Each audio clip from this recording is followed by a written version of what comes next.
bom dia, boa tarde ou boa noite. É com muita alegria que mais uma vez nos encontramos nessa pequena palestra de no máximo 30 minutos para mais uma vez divulgarmos o Evangelho de Jesus explicado também pela doutrina espírita. Sejamos todos bem-vindos.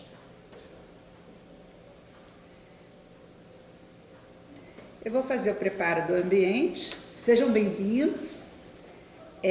Do Livro dos Espíritos, do Evangelho segundo o Espiritismo, capítulo 8. Bem-aventurados os pobres de espírito.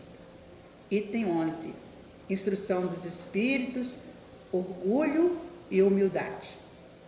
A humildade é uma virtude muito esquecida entre nós. Os grandes exemplos que vos foram dados, poucos são seguidos.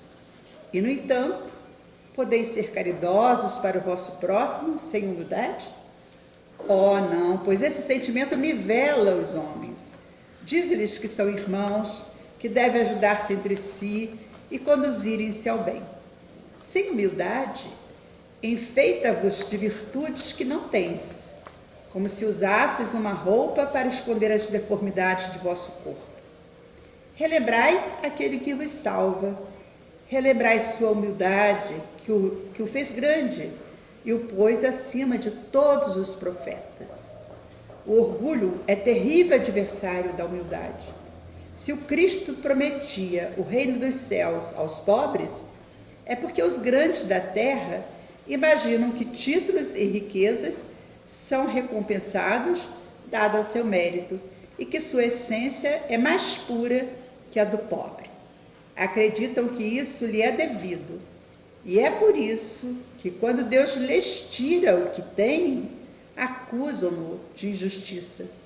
Todos os homens são iguais na balança divina, só as virtudes vos distinguem aos olhos de Deus. Todos os espíritos são de uma mesma essência, e todos os corpos são formados com a mesma massa.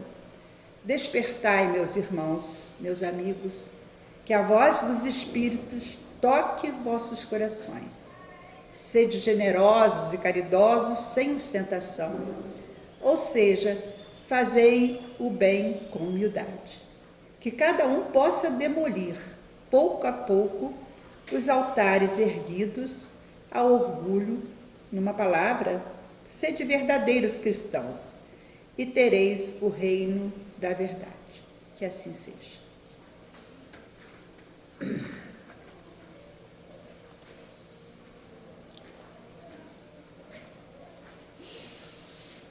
Então, meus amigos, vamos fazer a nossa prece inicial. Deus, Pai de misericórdia, Jesus, médium maior de Deus, neste momento rogamos a sua assistência através dos benfeitores espirituais para que possamos ter um encontro amoroso, fraterno, esclarecedor. Que assim seja, graças a Deus. Então, hoje nós temos o nosso amigo Eugênio, da Casa Espírita Fraternal, que está nos visitando hoje para esse encontro. Seja bem-vindo, Eugênio. Com você, a palavra.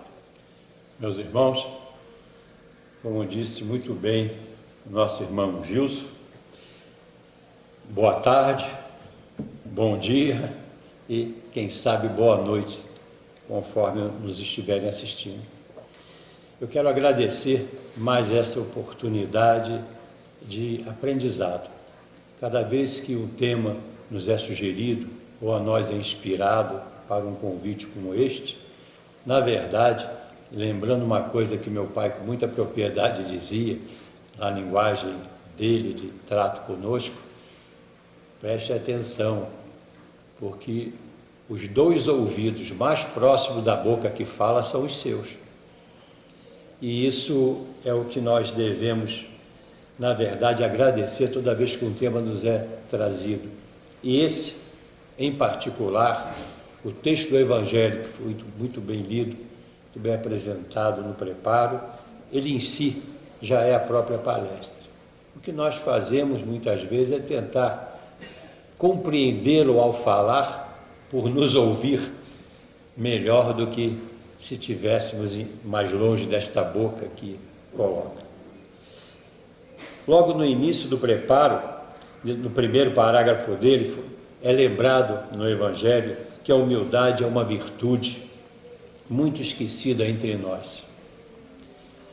E no mesmo parágrafo é dito logo ao final que os grandes exemplos que temos tido raramente são por nós devidamente aproveitados.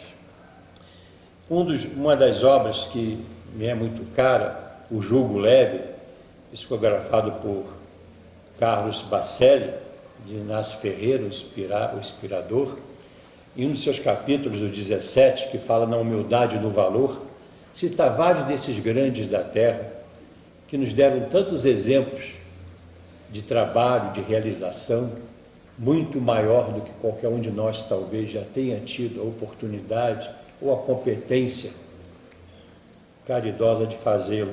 E, no entanto, sempre se apresentaram com a humildade, como o próprio Sócrates, que, ao ser considerado o sábio dos homens, costumava dizer: só sei que nada sei.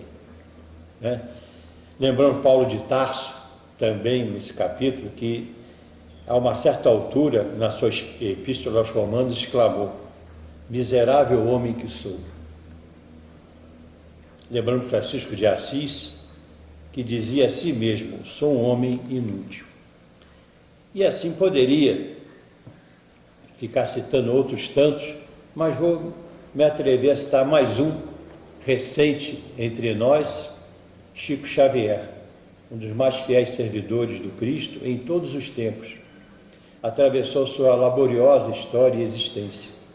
E ele dizia: eu sou um cisco. Se nós pudéssemos ter a percepção desses irmãos, e ainda no primeiro parágrafo, lembrando aquele que foi o maior de todos, o Cristo Jesus, nosso caminho, nossa verdade e nossa vida, e só encontramos nas suas palavras, nas suas tarefas realizadas e na toda a sua forma de ser, do nascimento naquele local humilde até o seu término, sempre a humildade como exemplo e valor principal. Mas, embora todos esses exemplos, costumamos nos esquecer bastante. E ainda nesse primeiro parágrafo, nos é lembrado, nós falamos tanto, principalmente naqueles que estão, através da doutrina e de suas outras expressões, em diferentes casas e caminhos de aprendizado espiritual, de desenvolvimento e de prática, falamos na caridade, e diz o capítulo, ressalta, que sem a humildade não conseguimos ser caridosos, porque sem a humildade, sem nos perceber exatamente como nossos irmãos, amai o próximo como a ti mesmo, principalmente sem nos perceber, não temos como estabelecer a verdadeira caridade, que é sempre fazer ao outro exatamente aquilo que gostaria que ele nos fizesse. E, mais do que isso, lembrarmos sempre que o Mestre Jesus sempre assim o fez. Num outro parágrafo, no segundo, fala que o orgulho é o terrível adversário da humildade. E aí eu me lembro de uma historiazinha que sempre me chamou muita atenção, no encontro de tradições sapienciais, que engloba as religiões e outras formas de expressão da espiritualidade, uma linguagem holística. Um xamã foi entrevistado por um repórter que resolveu fazer daquela entrevista, como muitas das vezes o fazem, uma forma de sua expressão maior do que aquele que às vezes está entrevistando. E o repórter chegou com ar sensorial, perguntou àquele xamã, humilde na sua expressão: meu irmão, me diga o seguinte, falaste tão bem, mas na verdade, dentre o bem e o mal, dentre o orgulho e a humildade, como é que eu poderia ter isso como imagem, como entender isto e melhor me acautelar no meu orgulho e melhor me desenvolver na humildade? O xamã olhou para ele, deu aquele sorriso de quem é sábio, mas não ostenta, e disse: meu irmão, eu vejo sempre isso como dois grandes lobos que lutam o tempo todo dentro de nós. Um, o orgulho, o outro, a humildade. O repórter sorriu mais uma vez, com aquela figura tão simplória aparentemente, e resolveu acrescentar: mas me diga o seguinte, Xamã, e qual ganha? Novamente Xamã sorriu, acolheu a pergunta e disse: meu irmão, é aquele que nós mais alimentamos. E é disso que é o nosso tema de hoje. É falar dos diferentes matizes que o orgulho travestidamente se apresenta entre nós. É muito comum, quando nós pensamos em orgulho, nós pensarmos sempre em poder, em pessoas poderosas, né? Em pessoas que ostentam muito poder material, pessoas que têm um local de projeção social, e é natural que lembremos disso, porque toda posição de riqueza ou de aparente poder, porque poder, na verdade, quem tem é a luz, mas de aparente força, né? Eu aí lembraria o Evangelho, que o que nós vemos que são as grandes provas da vida.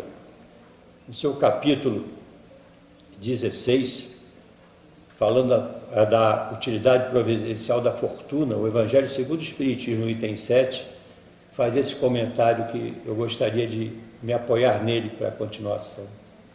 Se a riqueza tivesse de ser um obstáculo absoluto à salvação dos que a possuem, como poderia inferir-se de certas palavras de Jesus, se interpretadas segundo a letra e não segundo a essência? Deus, que a concede, estaria colocando na mão de alguns instrumentos de perdição sem recursos. Pensamento esse que repugna a razão. A riqueza, sem dúvida, é uma prova muito arriscada, mais perigosa que a miséria, devido às suas atrações, às tentações que traz consigo e à fascinação que exerce. É a excitação suprema do orgulho, do egoísmo e da sensualidade. Olha que coisa interessante. Realmente, muitos daqueles que a possuem, muitos daqueles que também têm cargos de projeção, né, que de alguma maneira entram em evidência nessa nossa sociedade tão conturbada, tão imperfeita, devido à nossa imperfeição nessa caminhada, nesse óbvio de provas e expiações, são sempre visualizados por nós. Mas queria chamar a atenção: esse não é o foco principal da nossa fala, porque manifestações orgulhosas temos todos nós, apenas por um defeito natural, costumamos projetar fora de nós, nos outros, porque é mais fácil assim percebê-las, e nem sempre lembramos que, como Buda dizia, enquanto apontamos alguém, com um dedo tem 3 pelo menos voltados para nós. Melanie Klein, uma psicoterapeuta, também com muita propriedade disse que nós costumamos projetar fora de nós, no outro, tudo aquilo que em nós não queremos ver, as nossas sombras, na linguagem junguiana, né? Aquilo que em nós não queremos ou não conseguimos, eu diria perceber. E a doutrina espírita também nos lembra que uma das grandes dificuldades para nós nos reformarmos e melhorarmos é a constante projeção que fazemos fora, a terceirização das responsabilidades. E nessas manifestações orgulhosas, interessante que são muitas. Algumas eu vou poder citar aqui, mas quero ainda lembrar que no livro Opinião Espírita, escrito né, pelos médios Chico Xavier e Valdo Vieira, inspirados por Emmanuel e por André Luiz, tem uma coisa que nos lembra, a nós que estamos no caminho de desenvolvimento espiritual, né, mais uma lembrança que é para todos os cristãos. O dever do espírita cristão, visando tornar-se progressivamente melhor, é estar em constante vigilância, verificando de quando em quando, com rigoroso exame pessoal, a sua verdadeira situação íntima. E esse é o desafio nosso de lembrar. Duas perguntas acho que devemos nos fazer constantemente em relação ao orgulho. Quais são as manifestações orgulhosas predominantes em mim? Em mim. O outro pode até servir de estímulo. Tudo aquilo que te incomodar muito no outro, passa a olhar porque aquilo de alguma forma está em você. Ainda está, senão não te incomodaria tanto.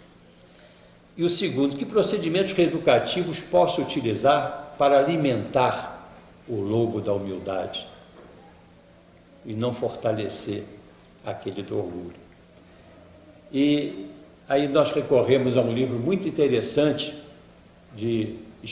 inspirado por Hermance Dufour, psicografado por Vanderlei Oliveira, que é Seja Feliz. E nesse livro apresenta várias manifestações do orgulho. É essas que eu quero falar sobre elas. A primeira é o melindre, é o orgulho na mágoa. Nós não somos nada melindrosos, né? Na própria área espírita, como nós temos melindres, né? O melindre é a dificuldade que encontramos ao sermos criticados por outro. E para, vamos dizer assim, minimizar progressivamente essa manifestação do orgulho, educativamente, devemos ouvir e refletir sobre aquilo que nos é dito. Porque o Evangelho também diz que o irmão que mais nos incomoda, aquele que mais talvez nos dificulte aparentemente a satisfação, é ele que nos está dando um recado precioso. Ele é instrumento, já que o amigo muitas vezes, ou aqueles mais próximos, tem dificuldade de apontar as nossas questões. O melindre é muito comum. Uma outra manifestação interessante do orgulho é a pretensão.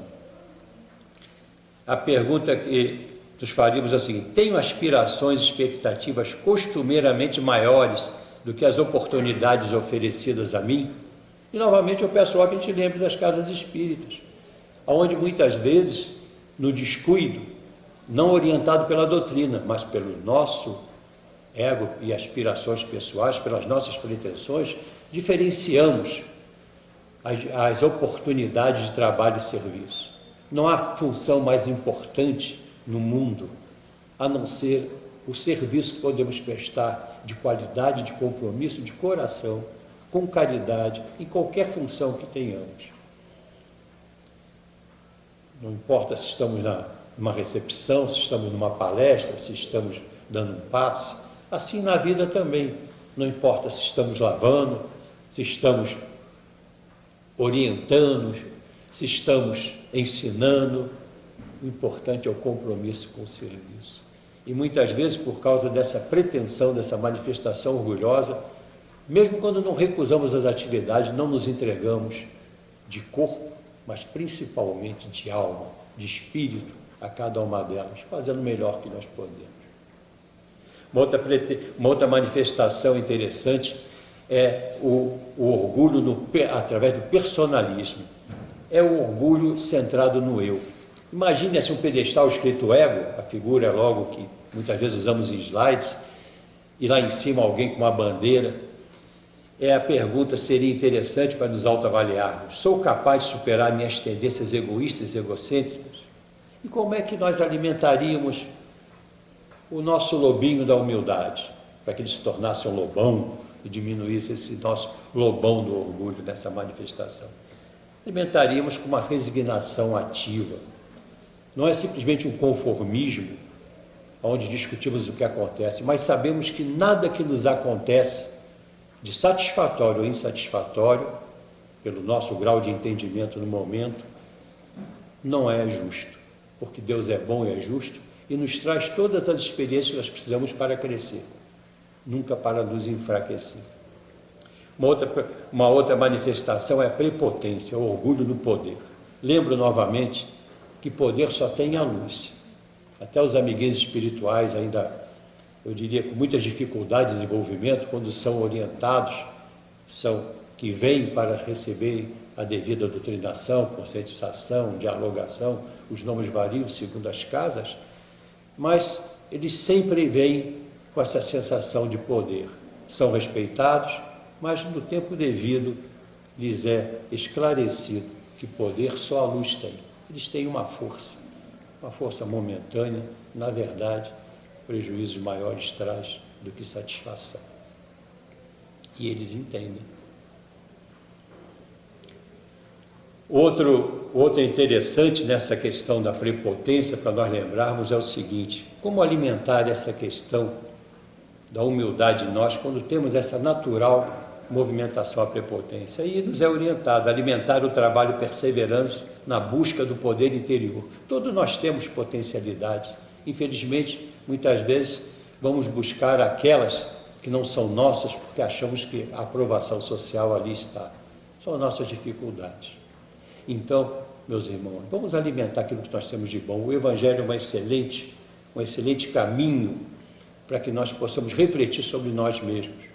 E interessante que quando as potencialidades naturais começam a surgir, todo o resto se dissipa em volta de nós. Uma outra manifestação interessante do orgulho é a inveja. A inveja é o nosso orgulho manifestado através da dificuldade de aceitar, dando valor devido às vitórias alheias. Como reajo, diria eu, ao me autoavaliar em relação a isso? Como reajo diante das vitórias e sucessos alheios? Se nós pensássemos com calma, veríamos que muitas vezes, infelizmente, mas já é bom se nós lembrarmos, infelizmente nos sentimos incomodados com aquilo que o outro consegue, ao invés de nos centrarmos em tudo aquilo que nós podemos conseguir. Antes de nos incomodar, em manifestação orgulhosa não produtiva, buscamos naquilo a inspiração para desenvolver os nossos talentos, conseguir também vitórias na nossa vida. E nos compadeçamos, né, em tudo aquilo que não pudermos realizar, mas não deixemos de trabalhar para isto. Uma outra manifestação interessante é o preconceito. É uma manifestação do orgulho nas concepções. O preconceito é fruto daquilo que nós achamos sempre que é a verdade fundamental. Lembramos daquela frasezinha de conversas em muitos momentos triviais da nossa vida, quando dizemos o seguinte, que existe a nossa verdade, existe a verdade do outro e existe a verdade. Quantas verdades do passado hoje para nós não têm mais significância? E quanto aprendemos nessa caminhada de vida, a cada momento. Então, passemos alimentando a humildade em nós, para ouvir com respeito e sem prévio conceito, avaliação ou análise aquilo que nos está sendo dito. A ficha cai na hora devida e todo mundo tem o conhecimento. E quando alguém nos fala, direto ou indiretamente, pensemos sempre que os amigos maiores estão falando conosco para revisarmos, quem sabe, crenças já ultrapassadas e valores inadequados na nossa caminhada terrena. Um outro detalhe muito comum no mundo de hoje, e até muito estimulado pela mídia, é a vaidade, é o orgulho do que se imagina ser. Cada um de nós está no frasco que nos foi dado pelo trabalho que nós temos que fazer nessa caminhada terrena. É natural que nos cuidemos, temos a responsabilidade sobre manter a nossa saúde física, podemos trabalhar nossa aparência, podemos buscar um vestuário que fique bem em nós. Então a pergunta seria o seguinte: como reajo às percepções que divergem daquelas que eu tenho como autoimagem? E vamos alimentar a humildade, alimentar um honesto processo de autoconhecimento, nos permitindo perceber como realmente somos e assim acolher as nossas sombras. Porque quando nós acolhemos alguém que vem à nossa casa espírita ou qualquer amigo que nos procure, fica mais leve para ele perceber as possibilidades de mudança, novos caminhos. Acolhamos também aquilo que em nós não nos agrada, mas aquilo que somos. E se somos, como o Pai é bom e é justo, o Criador nos deu exatamente tudo aquilo que precisamos do nosso aprendizado em mais esta caminhada. Eu quase que pulo um aqui que, se pulei, eu tenho a ver, hein? É a pretensão Na verdade, não é presunção, é orgulho do saber. Algumas pessoas, e muitos, quando têm a oportunidade de aprender, uma instrução superior, por exemplo, ou da própria doutrina, estudar, aprender, achamos que temos todas as respostas. A pergunta diria o seguinte: ao ouvir outras pessoas, considero com sinceridade interior a possibilidade de aprender algo com elas? Se nós pensarmos um pouco, ao início de uma fala com muitos irmãos, muitos passam pelo nosso caminho, ninguém passa pelo nosso caminho ou está nele ao acaso, costumamos cerrar pelo menos uma parte da audição daquilo que está nos sendo dito. Aí eu vou contar uma historinha que eu acho que ilustra bem isso. Eu comentava com o Gilson, meu presidente de mesa, que tive um sítio ali em Deboçan, há muitos anos atrás. E eu gostava de ficar conversando, o pessoal da região, para me ambientar, para entender e tudo. Ficava conversando até tarde. Um dia eu entrei e a pessoa que me acompanhava na caminhada na época disse para mim assim: poxa, você fica tanto tempo, eu vou usar o termo que ela usou, sem me desqualificar, que era uma ótima pessoa. Você fica tanto tempo conversando com esses capiaus, ela falou assim. Poxa, a gente tinha tanta coisa para fazer e tudo. Eu sorri e disse assim: olha, engraçado, eu conversava com um falecido amigo ali da região, e ele ele cuidava de uma casa e fazia obra. Eu estava tentando convencer ele de fazer uma obra lá no sítiozinho, no espaçozinho que ele tinha, e ele dizia que não estava fazendo mais obra. Eu não vou fazer para o senhor, embora eu goste do senhor, porque senão outros podem ficar chateados e tudo. Eu perguntei: mas fulano, estou furtando dizer o nome dele, embora para mim ele foi um exemplo sempre de muita coisa boa. Fulano, por que você vai deixar? Você não diz que trabalhar com massa, como ele chamava o serviço pedreiro, dá mais do que fazer a manutenção e te completa? Ele disse: sim, dá, é verdade, dá sim, professor, mas acontece o seguinte, que eu fico tão tenso, tem pessoas que chegam, às vezes ficam aqui a semana toda trabalhando, elas chegam, criticam tanta coisa, eu fico tão nervoso, tão assim, eu não me sinto em paz, eu prefiro voltar só a trabalhar com a terra mesmo, porque é menos que eu ganho, mas eu fico em paz. Contei essa história para quem me interpelava quando eu entrei em casa, e dizia o seguinte: olha só, aquele capial resolveu o meu problema existencial. Ele não sabe o que é problema existencial, ele não sabe metade das coisas, mas ele sabe a solução. Quando voltei ao Rio, tive coragem de pedir demissão de um cargo administrativo alto que eu tinha, mas que me deixava em constante tensão, e me deixava principalmente insatisfeito entre os princípios ético-morais que eu vinha buscando desenvolver e muitas vezes as coisas que eu precisava, por responsabilidade do cargo, fazer. Aprendi com aquele homem que nem o primário completo tinha, né?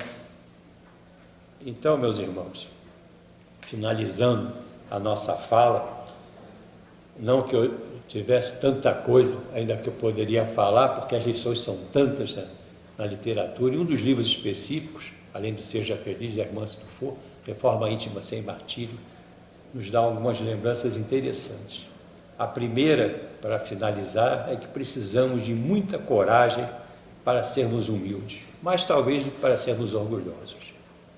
A coragem de olhar para nós, para nossas imperfeições, em vez de projetá-las constantemente nos irmãos em nosso redor. Ser humilde é tirar as capas que ocultam nossas sombras, as nossas imperfeições. E nossa humanidade precisa tanto disso. E nós, certamente, muito. E as máscaras que colocamos com orgulho ao longo da nossa caminhada nos dificultam profundamente, como nos dificultou nas caminhadas pretéritas, e nos dificultarão, até a palavra custa para sair, sai com dificuldade, o desenvolvimento da humildade tão necessária à nossa evolução espiritual. Obrigado pela oportunidade de falar, mas principalmente os dois ouvidos mais próximos dessa boca, ouvir o que é necessário para o nosso desenvolvimento e evolução espiritual. Obrigado, meus irmãos. Graças a Deus. Bom, nós que agradecemos a sua vinda aqui, atender o nosso convite, e agradecemos as mensagens que você trouxe.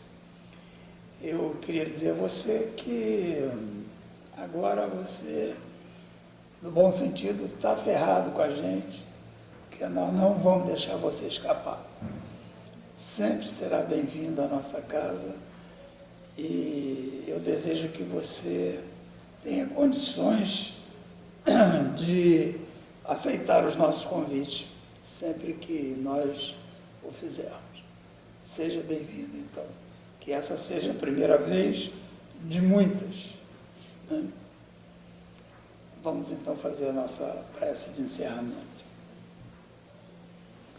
Deus, Pai de misericórdia, agradecemos a oportunidade de estarmos aqui, agradecemos a presença dos nossos benfeitores espirituais. Que a sua luz e o seu amor continue sempre conosco, hoje e sempre. Que assim seja, graças a Deus.